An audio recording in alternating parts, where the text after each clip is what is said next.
Coucou les gourmands et bonne année à vous! On commence cette année par la traditionnelle vidéo de la galette des rois qui a été réalisée avec Marie. Alors tout d'abord, merci à la marque U-Test pour les accessoires de cuisine qui vont d'ailleurs m'accompagner en pâtisserie avec déjà deux passoires en maille. Donc là j'ai pris les deux tailles. Un lot de 4 spatules en silicone, donc ça c'est clairement un indispensable pour moi, et d'ailleurs le petit qui est parfait pour les pots de confiture ou les pâtes à tartiner, comme ça on est sûr de ne pas en gaspiller.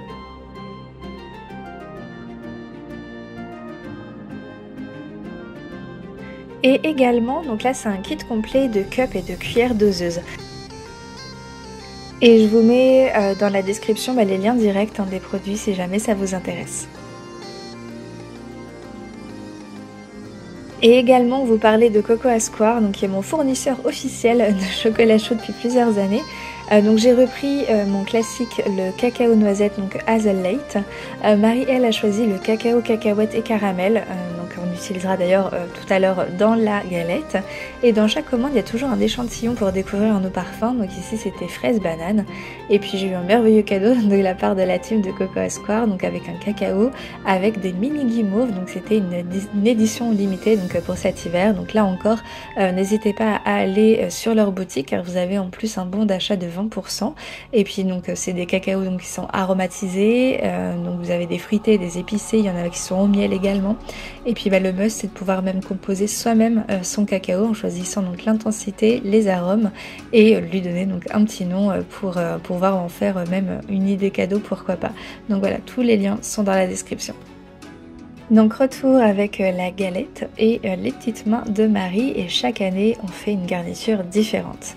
Donc là on a mélangé les œufs avec le sucre, le cacao, donc je vous ai dit juste avant, donc avec du caramel et également de la cacahuète, de la poudre d'amande, donc pour avoir une petite note différente et pour aller avec le cacao on a décidé de rajouter du beurre de cacahuète au caramel et un petit peu de beurre, pas trop parce que finalement le beurre de cacahuète était déjà assez gras.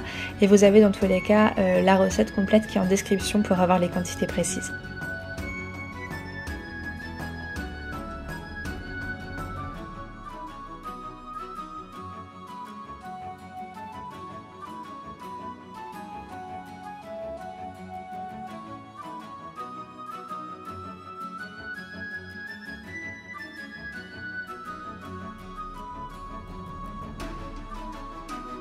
On étale donc la première pâte et on va verser la garniture. Donc l'idée c'est de laisser à peu près 3 cm grand maximum de bord pour pouvoir sceller les deux pâtes. Donc bien entendu on n'oublie pas la fève, à défaut vous pouvez même rajouter une amande ou une noisette. On veut mettre de l'eau sur les bords donc pour sceller plus facilement les deux pâtes. On va bien recouvrir avec la deuxième. Ensuite on va badigeonner donc 2 jaunes d'œufs et puis on va s'amuser à la décorer. Et à défaut faites au moins un trou histoire de laisser s'échapper l'air. La décoration c'est en plus.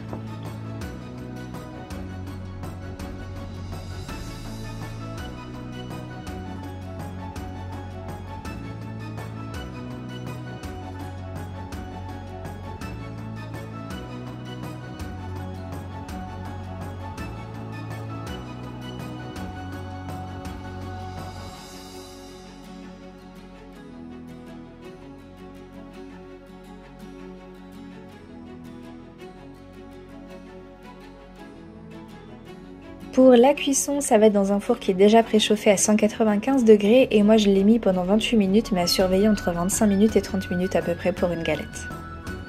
Après la cuisson, donc je l'ai disposée sur une grille à pâtisserie quelques minutes pour la laisser refroidir et garder la pâte bien croustillante au-dessus et en dessous. Et donc c'est parti pour la découpe. Alors mon chéri a choisi sa part, Marie a fait la distribution des autres et puis pour une fois que je coupe toutes les parts sans tomber sur la fève, au moins c'était vraiment du hasard. Et donc cette année c'est mon chéri qui est donc le roi et qui a donc hérité de la couronne réalisée par l'ON. À la suite de cette galette de cette année, je vous mets différentes idées de galettes, de gâteaux des rois, qui soient sucrés ou salés, un DIY couronne. Donc voilà, bonne fin de vidéo à vous.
et à bientôt pour une nouvelle vidéo et des bisous.